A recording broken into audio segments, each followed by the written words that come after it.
Dapat talaga ibitin kayo ng patiwarek dyan sa Plaza Miranda dahil mantakin mo, babalikin yung kontribusyon ng gobyerno na hindi nagastos sa benepisyo. Kasalanan po yan, may pera, hindi nyo binigay bilang benepisyo. National government ang humingi. Mantakin mo, imbis na magbigay ng karagdagan para sa benepisyo, kinuha pa ng national government. Aminin nyo na ang totoong estado ng ating budget na naubos na ang kaba ng bayan dahil sa pagbabiyahe, dahil sa korupsyon. Pagbabiyahe na wala naman kayo napapakita ng talagang mga nangangabital, resulta ng pagbabiyahe niyan. Nagbabiyahe lang naman kayo dahil sabi ng pungsyoy, masama ang pungsyoy mo, baka ka mapasipa sa pwesto. Kaya pilit kang umaalis dahil ganun daw ang dapat gawin kapag masama ang pungsyoy. Mantakin mo. Third tranche, 30 billion, abay, sabay na sabay sa filing. At siyempre, ang pinal, halos po kabahagi na ng eleksyon. Oh, bakit naman na timing sa eleksyon kaya ito? Pondo ng PhilHealth at kamakailan lang, meron kang inilabas sa yung social media na patunay na merong Exicom Memorandum. Ayan, pakipaliwanag ulit ito. Well, ito po yung paglalapa na naman sa pondo ng PhilHealth. Sang-ayon po ito sa batas na ating isinulong na Universal Healthcare, ang pondo po ng PhilHealth, pinalaki natin dahil dinagdagan po natin ang panggagalingan ng pondo. Kasama na po dyan ang kita ng PCSO, kita ng PAGCOR, at saka siyempre yung kita ng Syntaxes. Mantakin ninyo, ang batas ay sinasabi lahat ng pondo ng PhilHealth dapat ibigay bilang benepisyo. Kakaunti pa lang po yung mga sakit na nabibigyan ng tinatawag ng case rates o ng pera ng PhilHealth. Ako nga po, ilang beses na ako na hospital sa pulmonya, hanggang 7,000 lang nakukuha ko dahil yun lang po ang case rate ng PhilHealth para sa pulmonya. Pero ang ating layunin sa batas, darating talaga ang panahon na wala nang mahirap na mamamatay lamang dahil sa kahirapan. At ang importante lang talaga, mapalago ang pondo ng PhilHealth nang sa lahat ng sakit at lahat ng gamot, mabayarang libre. Mantakin nyo, ito na po ang ebidensya. Abay, sobra daw ng 90 billion ang pera ng PhilHealth. At ngayon, ibinabalik nila ito sa national government, sa Bureau of Treasury. Yan po'y labag doon sa nakasulat sa batas na lahat ng pondo ng PhilHealth dapat ilaan para sa benepisyo ng mga miyembro. Kung ayaw nilang ibigay sa karagdagang benepisyo, huwag silang magdagdag ng premium. Dahil ang alam naman natin, nung kailan lang, nagdagdag na naman. Ang nakakabahala, ito po, sang-ayon dito sa aking memorandum na pinapakita ngayon sa screen, aprobado na pala ng Board of Directors ng PhilHealth ang pagbabalik ng mahalagang 90 billion pesos para po lustayin at lapain ng gobyerno. At ito pala po, bago pa naisiwalat, ang unang 20 billion ay naibalik na sa Treasury. Mga kaibigan, hindi po dapat binibigay sa national government ang sobrang pondo ng PhilHealth. Ang dahilan nila, kinakailangan ibalik sa national government yung mga pambayad sa premiums para sa mga mahihirap na walang pambayad ng premiums dahil hindi naman daw po nagastos by way of benefits. Ang dapat ginawa po nila, hindi nila ibinalik, kung hindi, binigay by way of benefits. Ngayon nga lang po, meron na namang mga may-ari ng hospital na nag-text sa akin at ang sabi, matapos makita yung aking vlog kagabi tungkol nga dito, abay, ang dami daw na hindi pa nababayaran ng PhilHealth sa mga pribadong ospital. Anong sasabihin ninyo na sobra ang pondo ng PhilHealth? Samantalang napakalaki pa rin ng utang ninyo. Ito po malinaw dito po sa dokumentong ito na itong memorandum ay alinsunod na sa approval ng board. So naitago nila yan bago ko maisiwalat. At kung titignan nyo po, ang unang naging release ay Mayo. Ano bang date yung Mayo na yon? May 10. Ibig sabihin, nakapag-release na sila ng magkano yun? 20 billion pabalik. First tranche. Samantalang yung 20 billion na yan, napakadami sanang nabili ng gamot, napakadami sanang mga sakit na nabigyan ng case rate. Nasaan na ba ho ang konsyensya ng ating mga namumuno sa bayang ito? Palibasa, lahat sila, ang daming nakaw na pera at hindi nila kinakailangan ng tulong sa gobyerno pag sila'y nagkasakit dahil sila nag-i-stay pa sa mga malahotel ng mga ospital. Pero paano naman po yung mga mahihirap? na 90 billion could have. Baka po pwede na pong nasalba ang buhay ng napakadaming mga mahihirap kung ginamit yan sa benepisyo. At para kiba po ang batas na nagsasabi na ang pondo ng PhilHealth dapat magastos lamang sa benepisyo kung hindi naman po susundin. Ano ang paggagamitan yan? Doon nga daw doon sa meeting ng ng PhilHealth Board, ang sabi gamitin natin ang 90 billion para sa mga more noble causes. Anong noble causes yan? Pamigay na naman para pambili ng pirma. Ang kadudak-duda pa po, ang karamihan ng 90 billion, i-release malapit na sa eleksyon. Di ba nung minsan, in-impeach namin ang isang presidente at meron din isang kandidato ng senador na ang pamamagitan nila para makampanya, mambigay ng PhilHealth card noong mga panahon na hindi pa po lahat ng Pilipino ay miyembro ng PhilHealth. Bakit po ganyan? Bakit po pinupolitika ang mga pondo na nakalaan sana para sa pinakamahihirap na kababayan natin? Alam niyo po, ang karapatang kalusugan, hindi po yan pribilehiyo. Yung pagbibigay po ng paggamot, hindi po yan epal ng politiko. Yan po ay karapatan ng lahat ng mga mamamayan na kinikilala sa buong daigdig. Kaya nga po, dinala ko dito sa Pilipinas ang Universal Healthcare dahil natikman ko po kung paano ang Universal Healthcare nung ako po ay nag-aral sa Inglaterra bilang isang foreign student. Bilang isang diabetiko, na-shock po ako nung binigyan ako ng 2 buwang gamot na ang bayad ay 5 pounds lamang na administrative fee. At na-shock din ako na lahat ng aking mga diagnostics libre.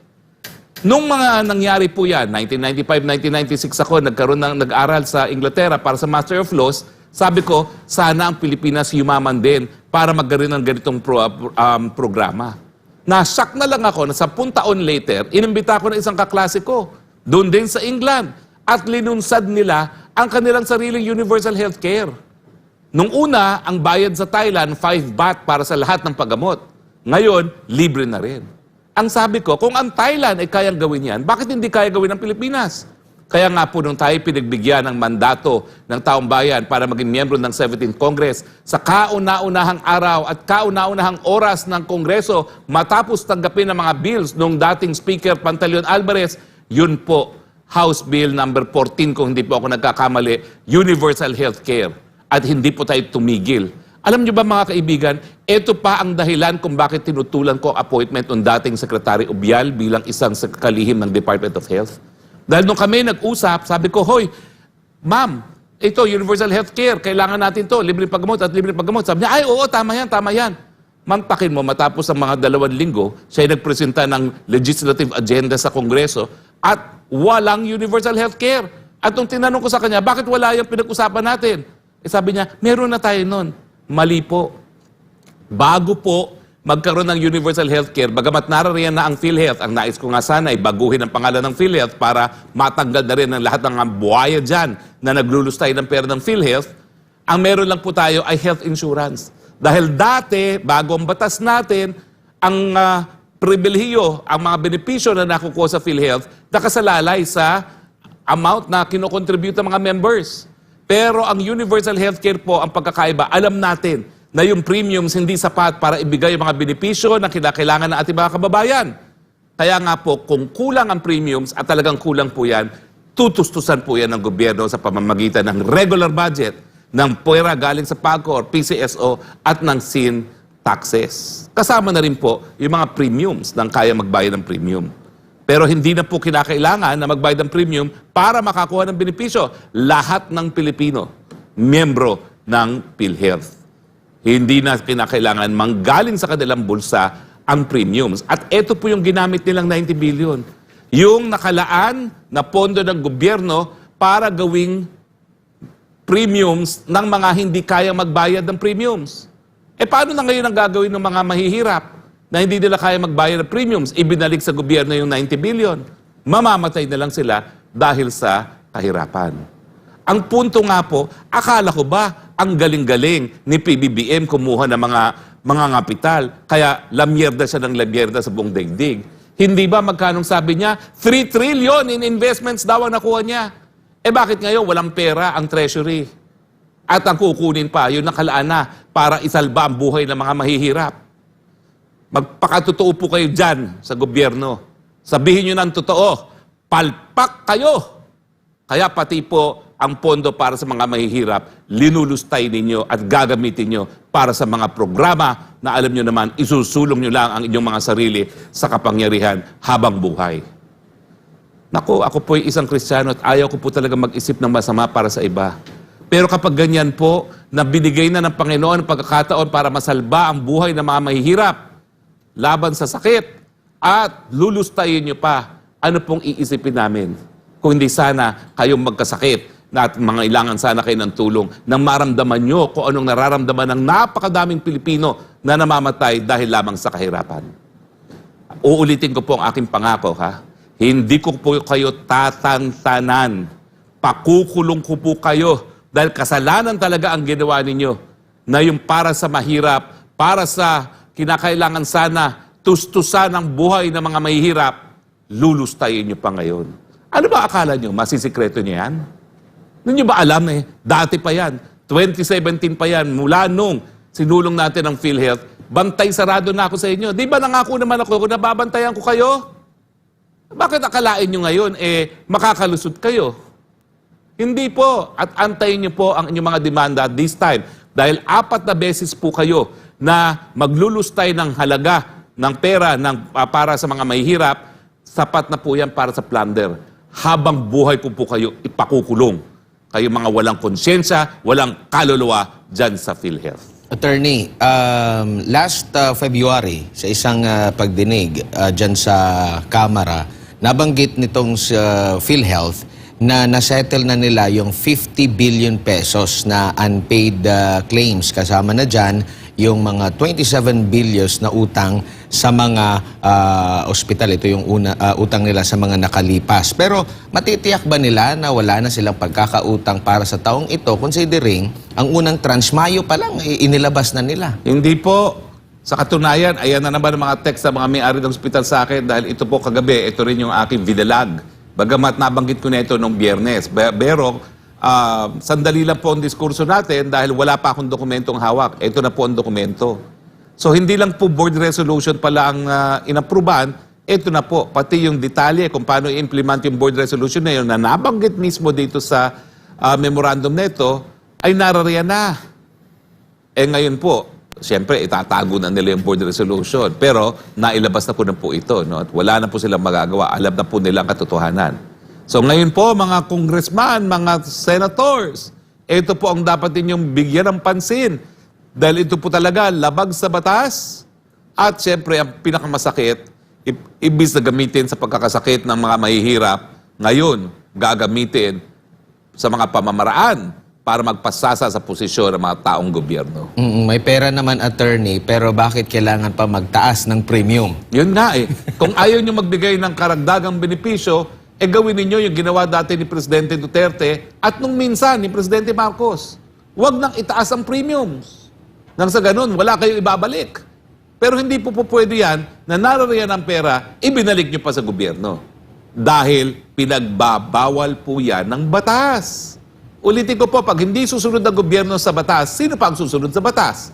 Bakit susunod ang ordinaryong mamamayan sa batas kung alam niya ang gobyerno mismo lumalabag? Yan ang katungkulan ng ekotibo. Ipatupad ang ating mga batas. Ay nako, dito talaga sa Philippines talaga. Bakit kaya ganito?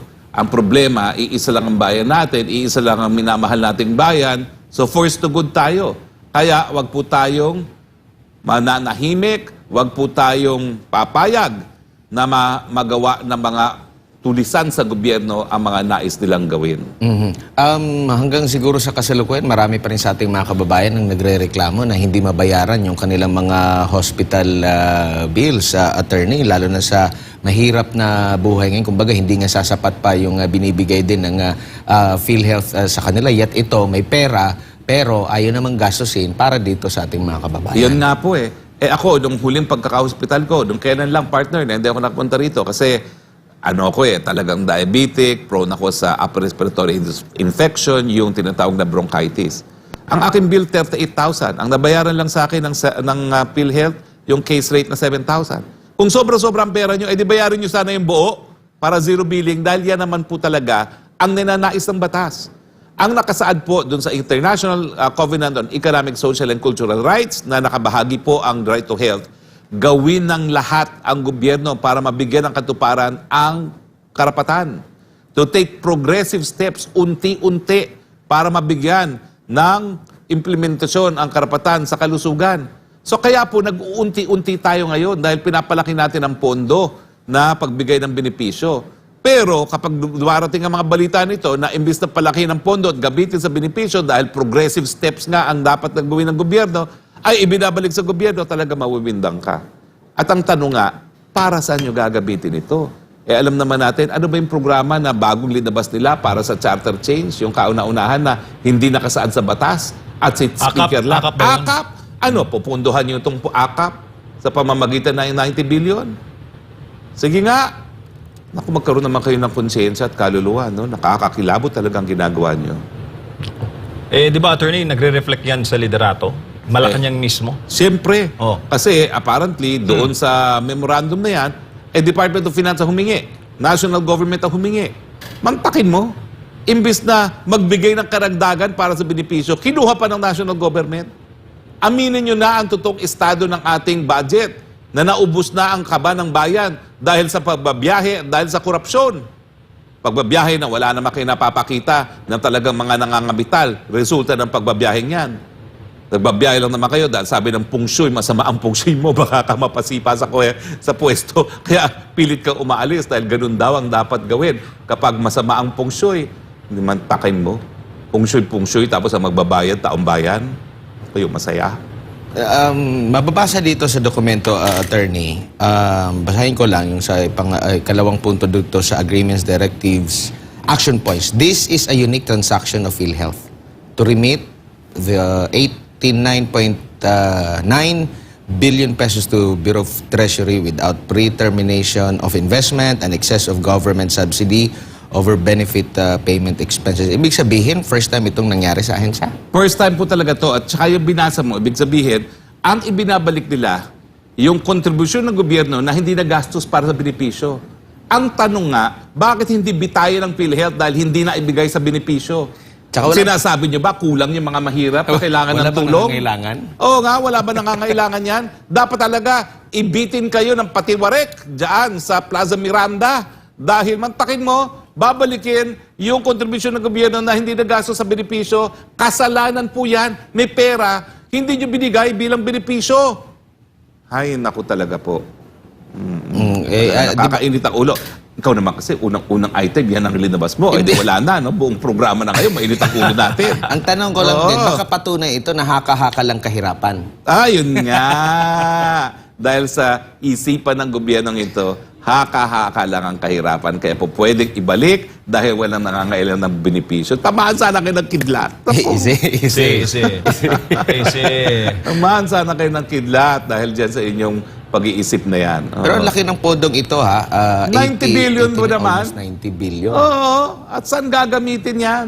Tsaka napakaaga pa, attorney. Sabi ko nga, Mayo pa lang, ibig sabihin, ang dami na ninyong surplus. Surplus. Wala bang naghihirap? Paano na lang yung halimbawa, pagpalagin natin, ngayong mga nakalipas na buwan, walang naghirap. Dito sa mga susunod na buwan, doon yung maraming hihingi ng tulong. Which is imposible naman talaga na walang naghihirap. Punta lang po kayo sa mga public hospitals. Ang dami naku, po. makikita nyo talaga. Diba? At hindi lang, syempre maraming hindi na nagpupunta ng ospital dahil alam nila wala naman Tinitiis sila na lang. makukuha. Tapos umaasa pa sa mga guarantee letter sa mga politiko na para mga politiko ang nagbibigay benepisyo, hindi gobyerno, no? Nakakaiyak po talaga yan.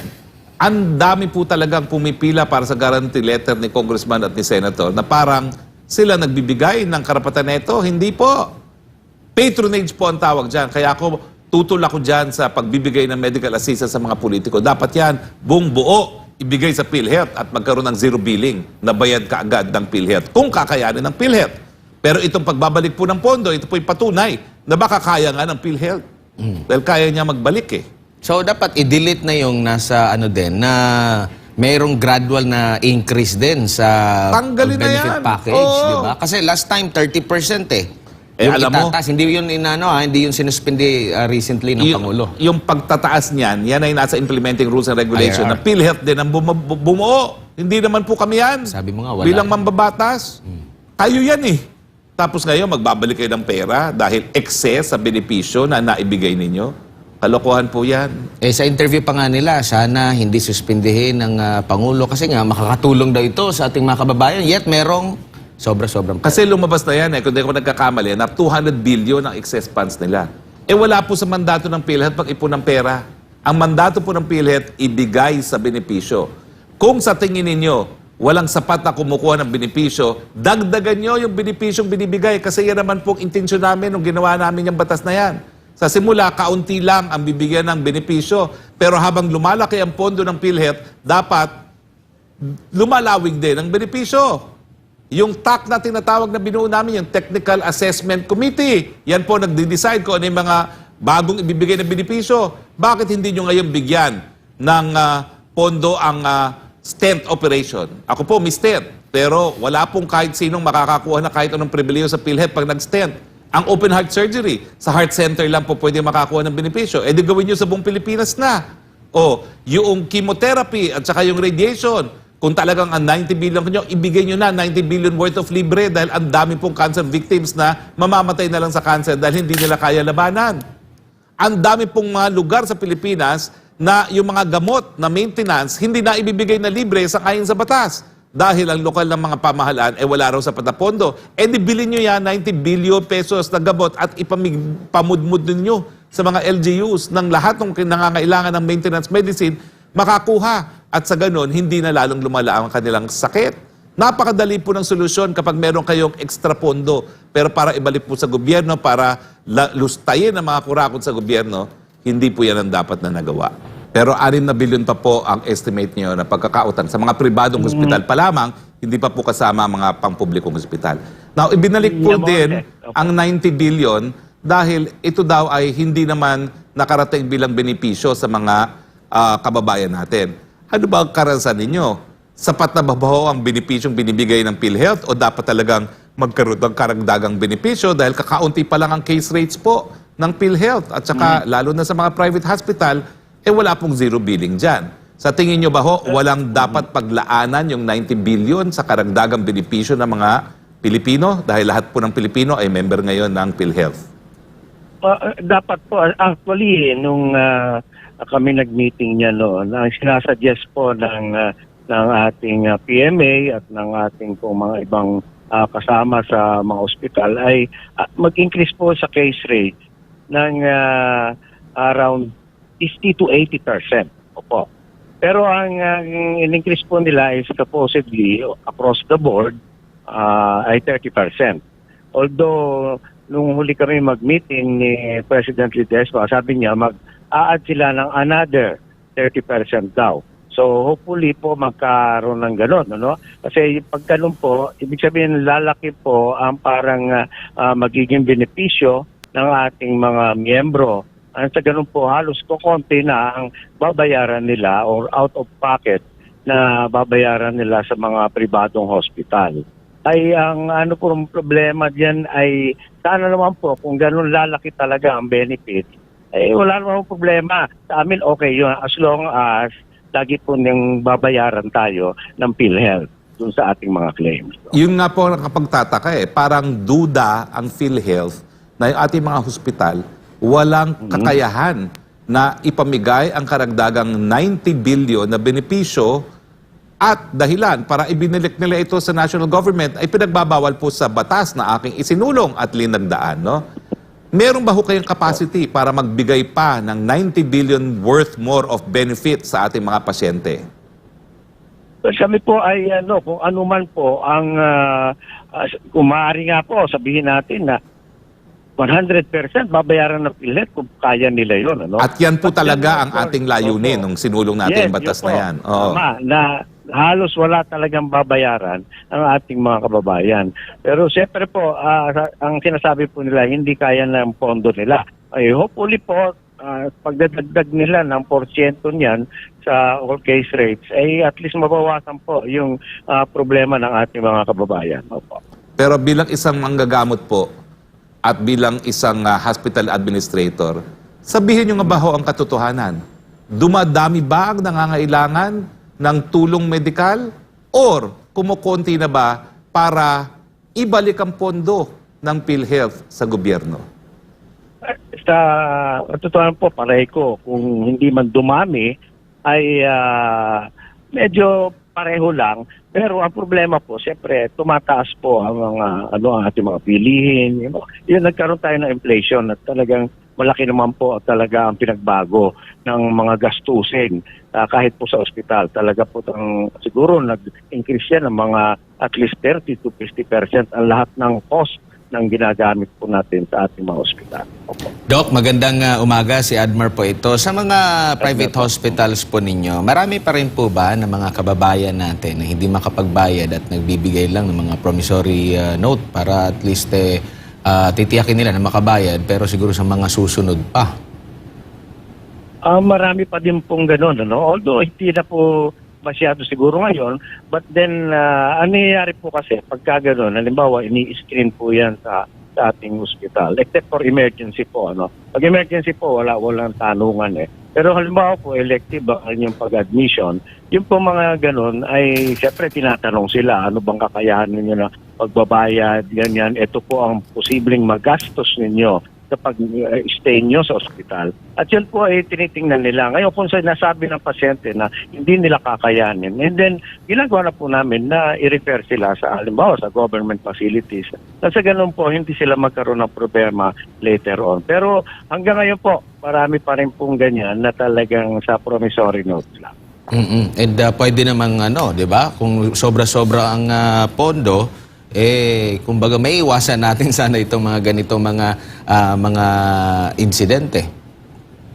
Opo. At saka kung siyempre kung malaki po yung benepisyo na nakukuha nila sa PhilHealth, ang out of pocket po nila ay mas liliit. At yun po sana ang inaasahan natin. Opo. And tingin nyo rin po, makakatulong din itong ganito kalaki na pondo para maipagpatayo na rin ng dagdag na ospital na makaka-offer ng libre sa ating mga kababayan din. Ay, tama po yan. Dapat po ganun lang talaga Actually, yun po nga sinasabi ni Atty. Harry na yun ang objective talaga ng Universal Healthcare Law. But of course, sana po ay yun talagang pondo yan. Kung talagang ganun kalaki ang kanilang mga pondo, ay magamit natin. At hindi naman po ito tumitigil. Halimbawa, kasi may nagsasabi dyan na ang laki-laki ng pondo, ay nasaan yung pondo, baka naka-invest, ganyan. Pero hindi naman, alam niyo po, pag insurance, dapat ang ganun, sinasagot nila kung ano man yung kakulangan ng ating mga members. Hindi po yun dapat pinalalaki ang pondo. Doc, huling mensahe po ninyo sa PhilHealth at sa taong bayan. Well, sa kasalukuyan naman po, kami ay tuloy-tuloy ang pag-uusap ng ating Pangulong Ledesma tungkol dyan.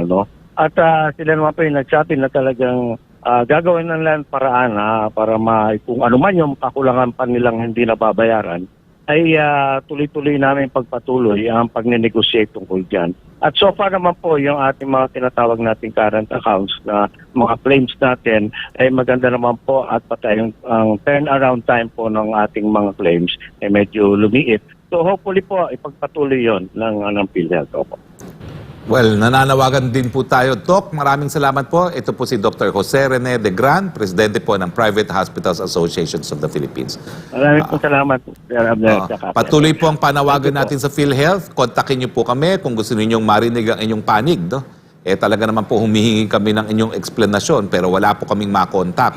Saan ba tayo makokontak para sila ay makapagbigay ng kanilang panig? Nung unang, yung mismong araw na kung saan nagbanggit ka, naghihingi kasi ng reference siguro, like kagaya nitong dokumento. So at least meron ng dokumentong ikaw na ipinakita, maaari naming maipadala ito sa kanila para at least meron silang maging mabatayan. Pero so far, wala pa tayong naririnig na tugon mula dyan sa PhilHealth. I-flash nga natin uli para maintindihan ng taong bayan kung anong nangyari Babasahin po natin yung unang parte ng memorandum nito nang malinaw po Basahin mo sa English at babasahin ko sa Tagalog. Sige. This is with regard to your office request for a copy of the summary, agreements, directives, and action points or SADA on the presentation of the FMS to the Management Executive Committee on the remittance of 89.9 billion pesos fund balance to the Bureau of Treasury on May 10, 2024. Hindi ko natatranslate yan kasi hindi naman importante. Importante dito ito. tayo sa- Topic subject. Sige. Topic subject, remittance of 89.9 billion pesos refund balance to Bureau of Treasury by SM Attorney Emily Roque. Nako, hindi ko alam kung kamag-anak ko pa yan. Pero, ang pagbalik ng pondo na 89.9 sa Bureau of Treasury, ang report po ay ginawa ni Senior Manager Attorney Emily Roque. Yan. Dito sa Agreements, Directives, Action Points, based on the recent approval of the PhilHealth Board on the transfer of the government subsidy for premium contribution, calendar year 2021 to 2023, that there are more than the benefit expenses of indirect contributors. Ang pagbalik ng pondo na linaan ng gobyerno, pagbayad ng premiums, na ito po ay higit sa mga benepisyong naibigay sa mga miyembro. Sa malinaw po yan, ha? Mas malaki yung linaan ng gobyerno sa pagbayad ng premiums kesa doon sa nakuhang mga benepisyo. At yung naka-red line. Yan. This is a unique transaction of PhilHealth to remit the 89.9 billion pesos to Bureau of Treasury without pre-termination of investment and excess of the government subsidy over benefit payment expenses. Well, ito po talaga ay kauna-unahan. Unique po ito, no? Dahil binabalik natin yung sobra sa government subsidy kung ikukumpira sa benepisyong natanggap ng taong bayan. Pangatlo, FMS recommends the following. Based on maturing investment of PhilHealth, remittance schedule for the 89.9 billion pesos is as follows. First tranche, May 10, 2024, 20 billion pesos. Second tranche, August 21, 2024, 10 billion pesos. Third tranche, October 16, 30 billion pesos. And fourth tranche, May 26, 2025, 29.9 billion pesos. At alinsunod dito, ibabalik natin ang sobrang bayad ng gobyerno sa kontribusyon na hindi nagresulta sa benepisyo sa ganitong timetable. Mayo at Gis 2024, 20 bilyon. Pangalawa, August 21, 2024, 10 bilyon. Pangatlo, October 16, 2024, 30 bilyon. At pang-apat ay May 26, 2025, 30 bilyon. Pansinin mo ha, itong May 10 at August 21, preparatory na yan sa eleksyon dahil ang filing October. Tapos yung third tranche, 30 billion, abay, sabay na sabay sa filing. At siyempre, ang pinal, halos po kabahagi na ng eleksyon.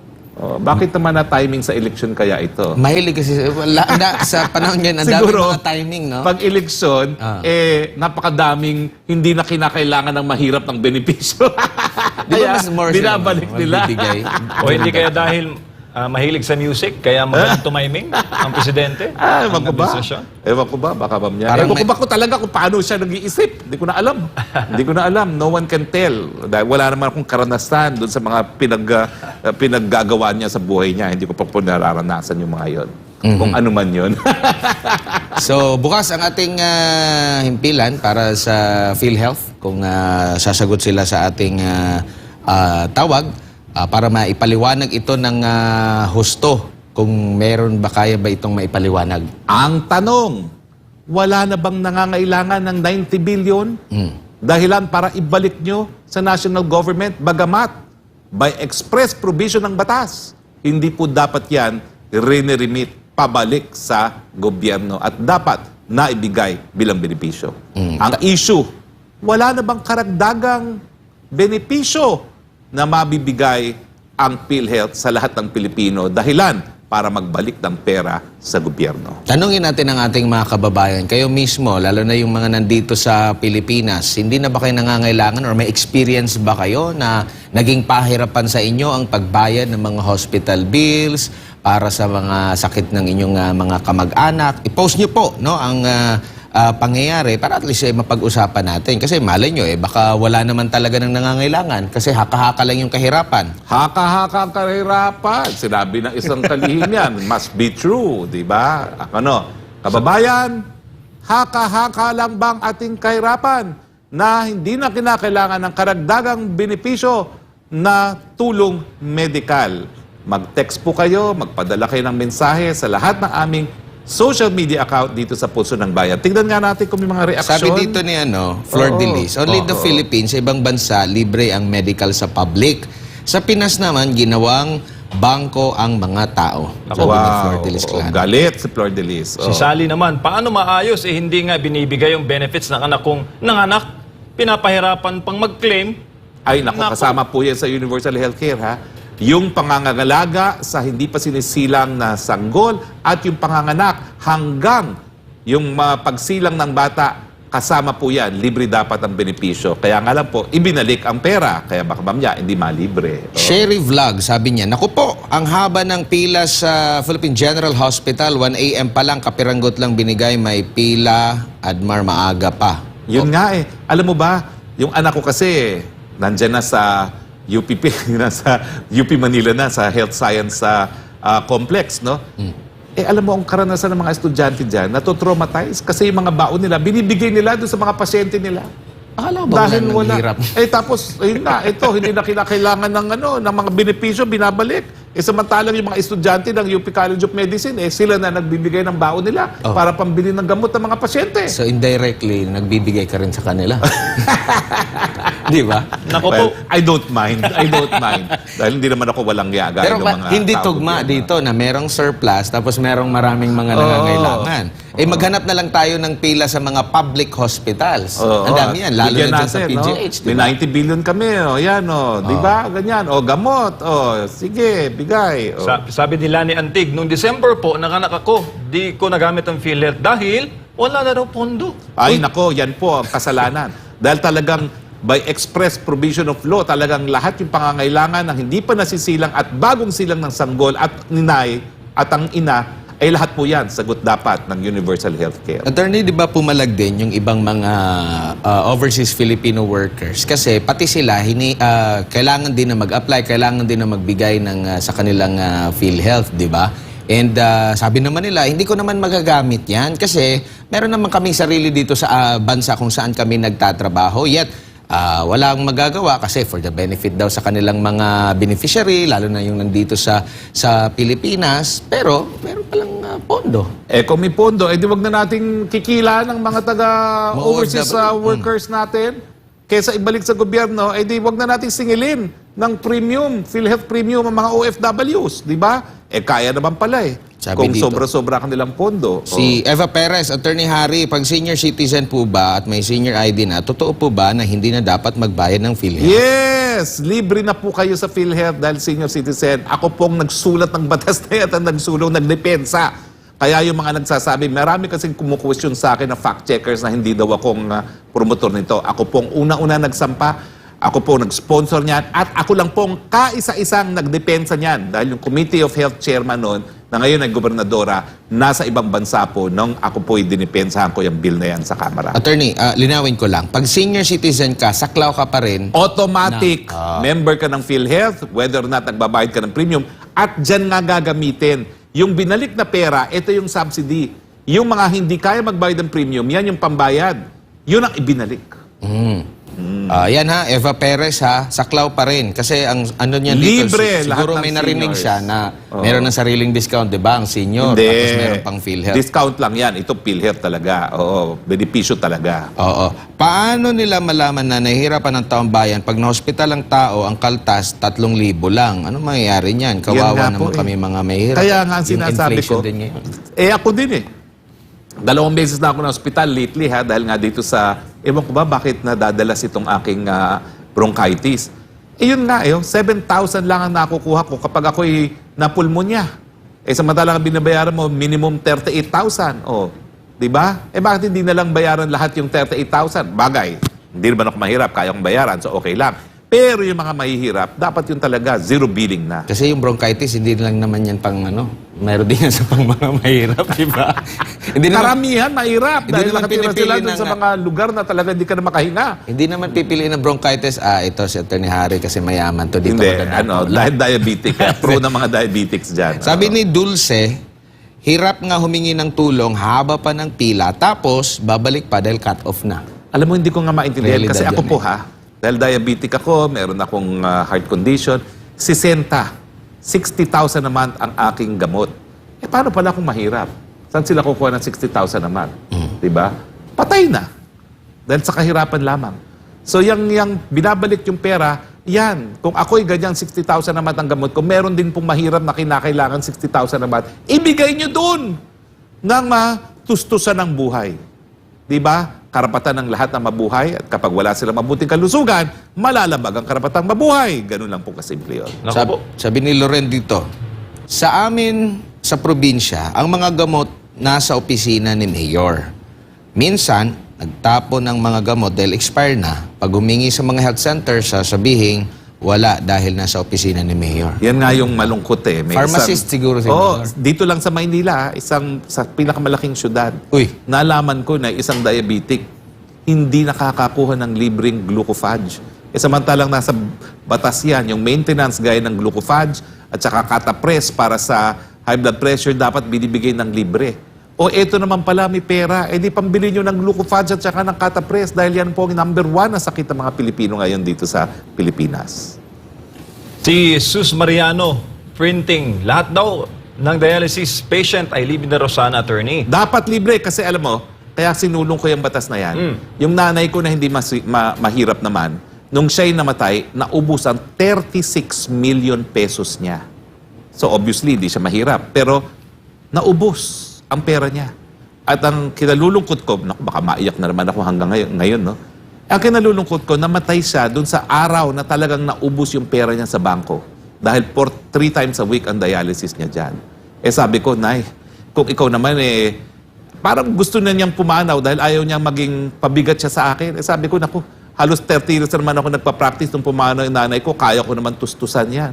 Pero yun po talaga ang katotohanan. Maski yung mga mayayaman, nalilimas. Lalong-lalo na po ang pagsasakit ay related sa dialysis. Kaya nga po, matapos maisabatas itong ating panukalang batas na ito, ang unang-unang benepisyo na pinukpok talaga, libreng dialysis. Dahil ayaw ko na pong maranasan ng iba pang Pilipino yung pinagdaanan ng aking sariling nanay. At ako naman po, inalay ko talaga po sa aking nanay itong pagpasa ng batas na ito. Si Gerara, attorney, kung sobra naman pala ang pera ng PhilHealth, bakit ang laki pa ng record nilang contribution sa mga manggagawang maliliit ang sahod, lalo na yung mga pahirap? Pahirap daw sa mga manggagawa. Kaya nga kung sobra pera, di bawasan ang premium contribution. Yan. Or wag na maningil, 1 taon, moratorium. Di ba? Kung sobra-sobra naman pala o sige, lahat tayo, 1 taon, wag na tayo magbayad. O hindi parang benepisyo mo rin yan na ibinalik. Di ba? Sentido ko mo naman yan. Di ba bawat hospital merong malit na opisina or ano Para ba? sa PhilHealth. Ang PhilHealth, di ba? Yes. Baka pwede tanongin yung mga staff nila kung wala na bang pila dyan, wala na bang naghihirap dyan? Huwag ka Kaya naman naman tanong. siguro Alam mo na. Alam nyo na na Oo. talagang ang daming kinakailangan na karagdagang benepisyo dito sa bayan na Sabi ito. dito ni Sherry, totoo attorney, 5K lang binawas ng PhilHealth ko. Dati cesarean ako, nagmadali na ako lumabas kasi laki ng bill. Di mo maramdaman na nabawasan. Oo, napakaliit po talaga ng bayad. Tapos ngayon, ibabalik nila yung sinasabi nilang sobrang pondo daw. Sa totoo po, dapat walang sobrang pondo ang PhilHealth. Dapat yan, to the last centavo, ibinibigay by way of benefit. Dahil hindi naman po trabaho ng PhilHealth na palaki ng pondo nila. Talaga pong alam natin na hindi sapat ang premiums at gobyerno talaga ang gagastos. So talagang dapat yan ubusin. Wala talaga dapat. Dapat yan kapag merong natirang pondong PhilHealth, bitayin ang nagpapatakbo ng PhilHealth.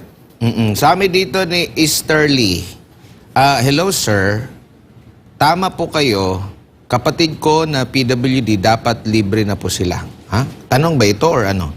Well, yan ay tama po statement of fact. Kasi mga PWD, gaya ng seniors, automatic po yan, members ng PhilHealth. Hindi na po kinakailangan na ikaw ay may bayad ng premiums. Dahil yun nga po, sa universal healthcare, universal. Kung hindi nyo kaya bayaran, gobyerno magbabayad. Yun pa po ang ibinalik.